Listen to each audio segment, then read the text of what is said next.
বীরভূমের রামপুরহাটে ছাত্রী খুনের ঘটনায় তুমুল শোরগোল। আর এরই মধ্যে মুখ খুলল রামপুরহাটে আরও এক ছাত্রী। শ্লীলতাহানির অভিযোগ স্কুলের শিক্ষকের বিরুদ্ধে। তাকে গ্রেফতার করেছে পুলিশ।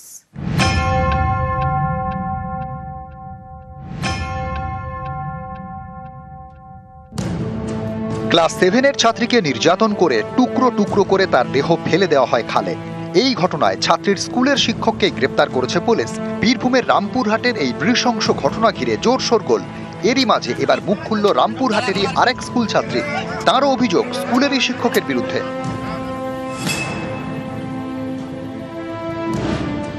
সদ্য উচ্চ মাধ্যমিক পরীক্ষা দিয়েছে ছাত্রীর অভিযোগ, তার সঙ্গে অভব্য আচরণ করেন শিক্ষক। বাড়ি ভাড়া নিয়ে টিউশন পড়ান অভিজিৎ পাল। তিনি একটি সরকারি স্কুলের অস্থায়ী শিক্ষক।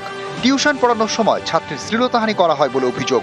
রামপুরহাটে ছাত্রী খুনের ঘটনা নিয়ে শোরগোল হওয়ার পর মুখ খোলেন ছাত্রীটি। ঘটনার কথা জানান তার পরিবারকে। তারপরেই শিক্ষককে মারধর করে পুলিশের হাতে তুলে দেন স্থানীয় বাসিন্দারা। বাড়িতে পড়াতে আসতো, বাড়িতে রুমে আলাদাই পড়াতো, তো তখন আর গায়ে হাত দিয়ে সব করতো। ভয়ে এতদিন বলেনি, বেশিদিন না, এইচএসের পরীক্ষার আগে। তারপর এখন যাই হোক এইদিকে একটি মাস্টারের ঝামেলা করা চলছে এখন এই শ্যামপাড়ি হাই স্কুল নিয়ে। তার জন্য একটু সাহস পেয়েছে, তার জন্য আমাকে বলেছিল, তাই আমি স্যারকে দেখেছিলাম। আজকে তুমি হয়েছে। এখানে আমরা বসে আছি, হঠাৎ একটা মেয়ে আর একটা ছেলে এসে মেয়েটা দেখছি এখানে অজ্ঞান হয়ে পড়ে আছে। আমরা সবাই তুলে জল টল দিয়ে জিজ্ঞাসা করলাম যে বোন কী হয়েছে। তো মেয়েটা বললো যে এই ব্যাপার, টিউশন পড়াতো আমাকে একটা স্যারটার নাম হচ্ছে অভিজিৎ পাল, বাড়ি বড়তুড়ি গ্রাম, রামপুরহাটে ঘর ভাড়া নিয়ে টিউশন পড়াতো।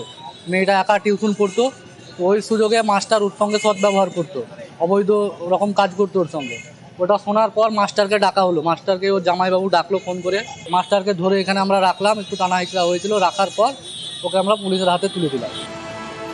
এদিকে রামপুরহাটে ছাত্রী খুনের ঘটনায় এখনো ছাত্রীর সব দেহাংশ উদ্ধার করতে পারেনি পুলিশ।